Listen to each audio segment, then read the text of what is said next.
Let's talk about Afghanistan and what's going on a year after the Taliban took power. The fighters who spent the last 20 years at war with the government and its Western allies are the government now. But not a single country in the world officially recognizes them.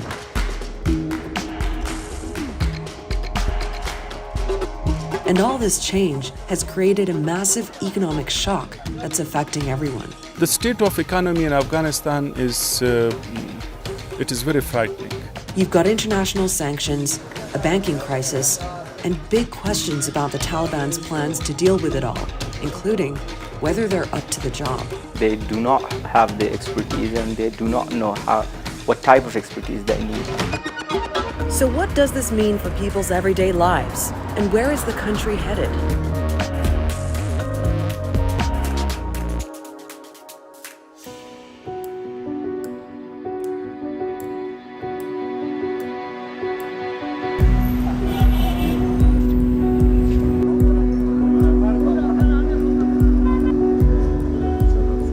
These men are waiting to pick up some work, but right now, there's not much work going.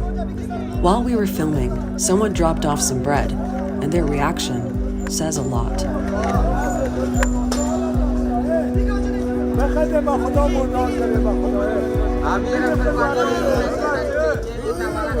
People in Afghanistan are hungry. This is the sharp end of the country's economic collapse. And it's a reality that nearby Taliban policemen didn't want us to film, so we had to leave quickly. The commander was very angry, even pointed a gun at our crew and pointed a gun at our car as we were driving off.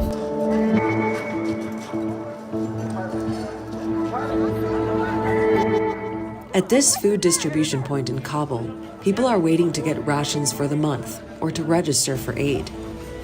It's run by the UN's World Food Program, which says more than 22 million Afghans don't have enough to eat. That's over half the population. سبزی کارچی بودیم بکردیم روی 100-400 کار میکردیم خطونمو یک چاره و پردیم و میشد چیزی کم یک سال میشه که بیکار هستیم 8 نفر نانخور در خانه داریم چون ما مجبور هستیم در این کمک ها ضرورت داریم اگر این کمک ها نباشه ما نمیتونیم گزاره کردن. Salaries have vanished, livelihoods have vanished. Families that were just scraping by in the past, they have gone through 1 year of economic hardship. They have nothing left to cope with. Let's pull back a second and look at what's behind this collapse.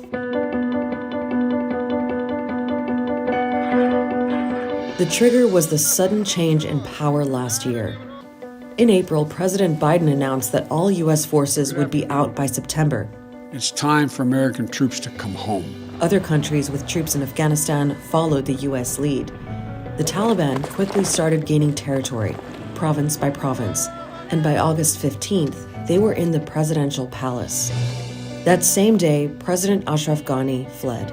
Thousands of others were desperate to leave too. And in place of the old Islamic Republic, the Taliban declared a new Islamic Emirate. The world's immediate response was to isolate the new government. But that also ripped away the foundations of the economy. The thing to know about Afghanistan's economy is that for the last 20 years, it was super dependent on international aid. We're talking billions of dollars every year. Foreign aid made up 75% of government spending. It basically kept the country going. But when the Taliban took power last year, that flow of aid stopped pretty much overnight. A couple of other big things happened. The US and others froze Afghanistan's sovereign assets held abroad.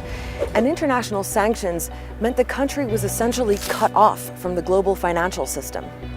That means the central bank and commercial banks in Afghanistan can't function properly. We cannot make any transactions, globally, regionally, even to our, neighbors. And so this limits the ability of Afghan traders and businessmen to do business with anybody in the world. There's also a cash crisis. You can only take out $400 a week. The country is literally running out of Afghani banknotes. And even for businesses that rely on local demand, a lot of that has just dropped away. This printing business used to work around the clock, printing everything from school exam papers to posters for NGOs. Now it's gone from 13 employees to just 2, and the machines are silent. نیست کاروبار نیست عاید نیست همون صاحبه که کار میداد کسایی که موسا بود اونا همگیشان رفتن بله خب واقعیت است چون که ما به بسیار امید کار میکردیم و چون افتخار میکردیم که به کشور خودم افغانستان کاروبار از کار میکنیم ما عاید میکنیم اما حالا که حالت میبینیم بسیار زیاد دشوار شده. It's a crisis after a crisis.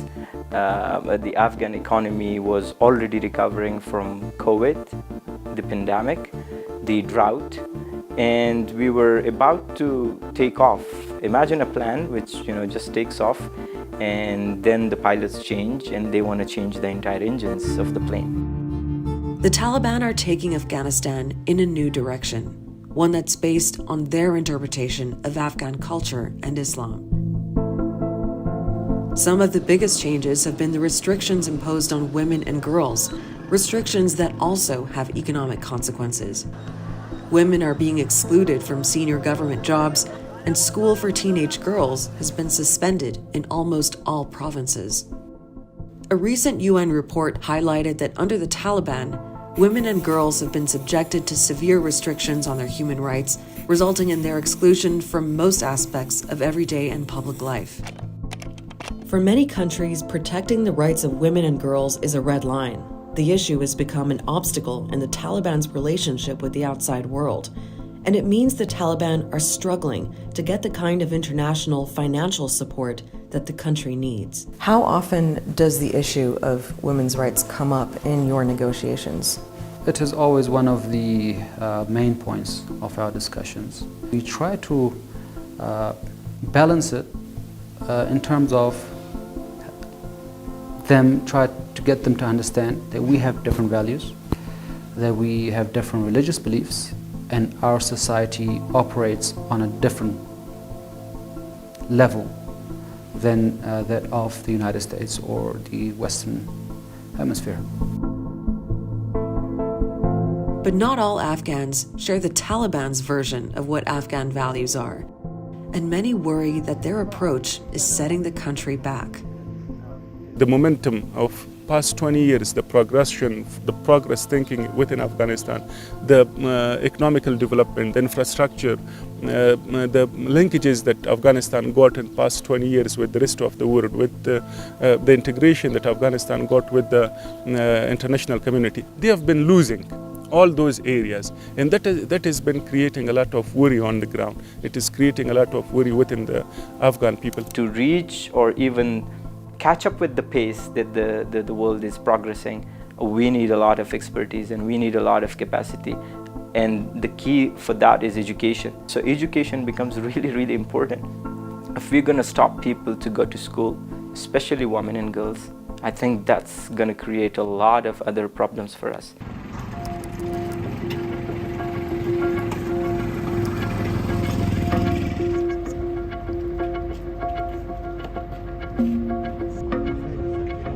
Now, it's worth keeping in mind that the previous government had its problems too. Things like bribery and corruption, which led to questions about where a lot of the international aid was going. Billions of dollars were poured into this country for the last 20 years, and we're in a village just half an hour outside of Kabul. There's no school, and there's never been a health clinic here. So when we're thinking about how Afghanistan's economy has changed in the last year, you've got to remember that the baseline was already low.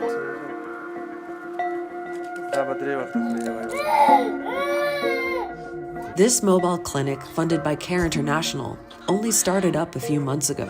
The doctor comes once a week. یو پرستامول یعنی لس روپۍ چې قیمت لري دوی دا وس نه لري چې دا واخلي د بازار صحي خدماتو لاسرسی نه لري همدارنګه دا اول ځل ده چې موږ دلته راځو دوی ته خدمات وړاندې کوو. The women we met were desperate to tell us how hard things are, how they don't have clean water, and that it's always been like this for them.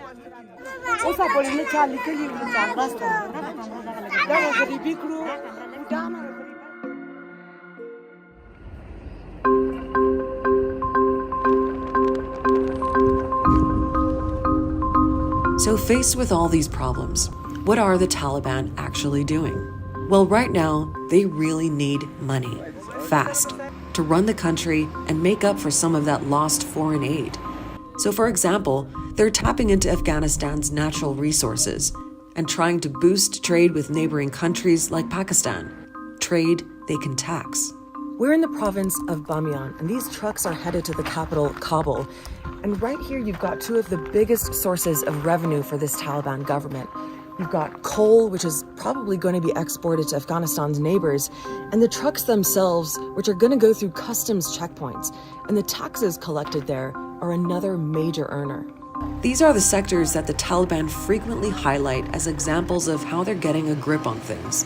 And the circumstances that we find ourselves in terms of the sanctions and the blockades and the cutting us off from the international banking system, where the civilians and the businessmen and traders have to pay a high price in the form of collective punishment. We, from our end as the government, assess our conduct and our approach to governance in a very positive light. We've had a lot of progress and a lot of achievements. Yes, there are a few things that are happening, and one can say, oh, these are great things happening, but they don't suffice. They're not enough to address all of our economic issues, and specifically the immediate issues that we have, bringing food on the table, widespread poverty, and access to health and other issues. For instance, there's a $500 million hole in the budget, and it's not clear where the Taliban will find the money to plug it. They've already cut entire government departments and slashed the salaries of government workers. Add to that a security threat from ISKP, the regional affiliate of ISIL. They've claimed several attacks in the last year. Plus, the devastation caused by an earthquake in June, which killed more than 1,000 people. So the scale of the challenge is vast. The Taliban say they've got the people and experience to deal with it because they controlled large parts of the country before. But others seriously question their competence. They are still in honeymoon mood. First, they do not realize. Second, they don't have the capacity to realize the very essence or those very important, huge problems that Afghanistan is facing in economy, politically, socially, and with international community. The understanding is not there, and the willingness for inclusivity is not there. If there are people who are capable and who have expertise are not welcomed just because they have different political or ideological, reasons, I would say it's not going to help out.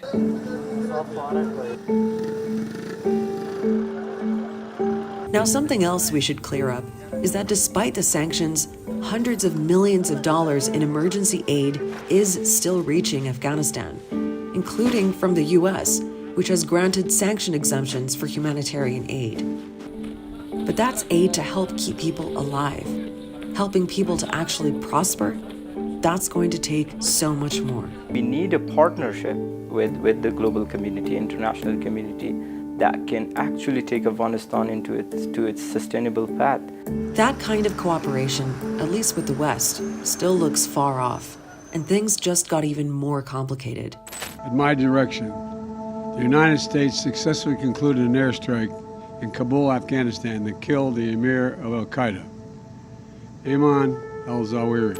The Americans say Taliban leaders knew Al-Qaeda's leader was in Kabul and accused the Taliban of breaking promises they made on security, while the Taliban call the U.S. drone strike a clear violation of international principles.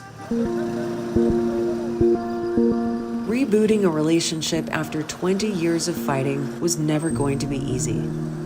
But despite all of the challenges that Afghans face today, there is at least some relief that the mistrust is no longer playing out on the battlefield. This past year without war has been a welcome change for many Afghans who tell us the streets do feel safer, and they can now travel across the country more easily, at least for those who can afford it. But millions of people are going hungry, and there's nothing stable or secure about that. Make sure to watch our other episode from Afghanistan, where we hear from Afghan women about what life is like after 1 year of Taliban rule.